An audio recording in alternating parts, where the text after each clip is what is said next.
اس انسان کے لیے، اس مسلمان کے لیے، اس مومن کے لیے اللہ کے رسول ارشاد فرما رہے ہیں، اور مفسرین محدثین فرماتے ہیں ھذا حدیث صحیح، یہ حدیث صحیح ہے۔ صحیح حدیث میں ترمذی شریف اور ابو داؤد شریف کی حدیث ہے، اللہ کے رسول صلی اللہ علیہ وسلم ارشاد فرماتے ہیں تم بچتے رہو، دور رہو ایسے کردار سے کہ دو انسانوں اور دو مسلمانوں کے درمیان تم جھگڑے کو بڑھانے کا سبب بن جاؤ، اختلافات کو بڑھانے کا سبب بن جاؤ، نفرتوں کو بڑھانے کا سبب بن جاؤ۔ اور پھر آگے اللہ کے رسول نے بہت ہی سخت جملہ ارشاد فرمایا وَهِيَ الْحَالِقَةُ وَهِيَ الْحَالِقَةُ۔ اے لوگو، اے میرے امتیوں، اگر اس عمل میں تم پڑ گئے، اس عمل کو تم نے اپنی زندگی میں اختیار کر لیا، کون سا عمل؟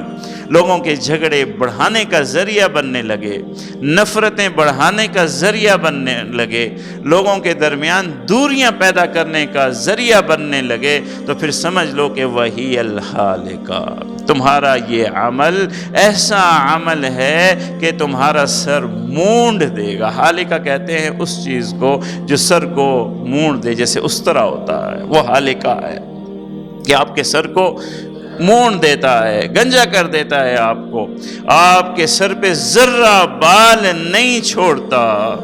اللہ کے رسول یہ کس کو مونڈ دیتا ہے؟ اللہ کے رسول نے خود فرمایا لوگو، میں یہ نہیں کہتا لا اقول تحلق الشعر، یہ بالوں کو نہیں مونڈتا ہے، تحلق الدین۔ اللہ اکبر، بہت بڑی بات ہے۔ اللہ کے رسول فرماتے ہیں اس انسان کے دین کے لیے اس کا یہ عمل ایسا ہے جیسا کہ استرا ہوتا ہے، جیسا استرا پھرنے کے بعد سر پر کوئی بال باقی نہیں بچتا، ایسے ہی اس عمل کے بعد دین انسان میں باقی نہیں بچتا۔ کتنی بڑی بات ہے۔ اس جملے کی تفسیر مشکل ہو گئی ہے، کہ اللہ کے رسول صلی اللہ علیہ وسلم کیا فرما رہے ہیں؟ دین سرے سے غائب ہو جائے گا۔ کتنا عظیم ترین اللہ کے یہاں یہ سزا ہے کہ وہ اللہ عظیم ترین نعمت کو سلب کر لے اور انسان سے دین کو نکال لے۔ اور جب یہ دین اس طرح کی طرح مونڈ دیا جائے، لفظ بھی تو دیکھیے اللہ کے رسول نے کیا اختیار کیا ہے، اس طرح کی طرح۔ کسی اس طرح پھرائے ہوئے انسان کو دیکھیے کہ سر میں کوئی بال رہتا ہے، ایک بال بھی نہیں رہتا۔ اس طرح سے دین اگر ہمارے اس عمل کی وجہ سے مونڈ دیا جائے، اور ایک طرف اپنی زندگی کو اب دیکھیے، تو پھر کیسے نمازوں میں دل لگے گا؟ کیسے پھر ہمارے بچے دیندار ہوں گے؟ کیسے پھر ہمارے بچے اللہ کی عبادت کی طرف دوڑے آئیں گے؟ جب اعمال ایسے ہوں گے، جب کردار ایسا ہوگا۔ اللہ تبارک و تعالیٰ سے مانگتے رہیے، اور اس زندگی کے اندر جب بھی جھگڑا آپ کے سامنے آ جائے، جب بھی آپ سنیں کہ دو مسلمان بھائیوں میں جھگڑا ہوا ہے، باپ بیٹے میں جھگڑا ہوا ہے، میاں بیوی میں جھگڑا ہوا ہے، ہمسایوں میں جھگڑا ہوا ہے، شراکت داروں میں جھگڑا ہوا ہے، سب سے پہلے اپنے نفس کو سمجھائیے یہ وہ موقع ہے یا اللہ کی رحمت کو پالوں گا یا پھر اپنے دین کو تباہ کر دوں گا۔ ایک مومن کا عمل یہ ہونا چاہیے، خصوصاً خاندان کے اندر، گھروں کے اندر، معاشرے میں، رشتہ داروں میں۔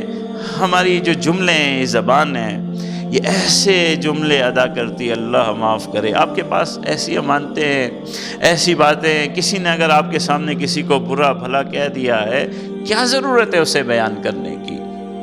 آپ اپنے دل کو تسلی نہ دیں، آپ تو حق بیان کر رہے ہیں۔ نہیں، ایسا حق بھی نہ بیان کریں، ایسا سچ بھی بیان نہ کریں جن سے دو مسلمانوں کے درمیان جھگڑا ہو جائے۔ کیسے؟ مثال کے طور پہ کسی نے اگر آپ کے سامنے دوسرے کو گالی دی ہے، کہہ دیا ہے وہ خائن ہے، کہہ دیا ہے وہ بدتمیز ہے، کہہ دیا ہے وہ ظلم کرنے والا ہے، اب آپ جا کے سچ اور حق یہی نہ بیان کریں، یہی نہ سچا بن جائیں، یہی نہ اپنی ذمہ داریاں ادا کرنے کو ضروری سمجھیں کہ میں جا کے اسے ضرور بتاؤں گا کہ وہ تیرے کو گالی دیتا ہے۔ یہ فساد ہے، یہ حق گوئی نہیں ہے، یہ آپ دشمنیوں کو بڑھا رہے ہیں، آپس کی نفرتوں کو بڑھا رہے ہیں۔ بے شک آپ اپنے دل کو تسلی دیں، میں تو سچ کہہ رہا ہوں۔ ایسا کیسا سچ کہہ رہے ہیں جس کی وجہ سے دو مسلمانوں کے درمیان دوری پیدا ہو رہی ہے، جس کی وجہ سے میاں اور بیوی کے درمیان جھگڑا اور فساد پیدا ہو رہا ہے، لڑائی پیدا ہو رہی ہے؟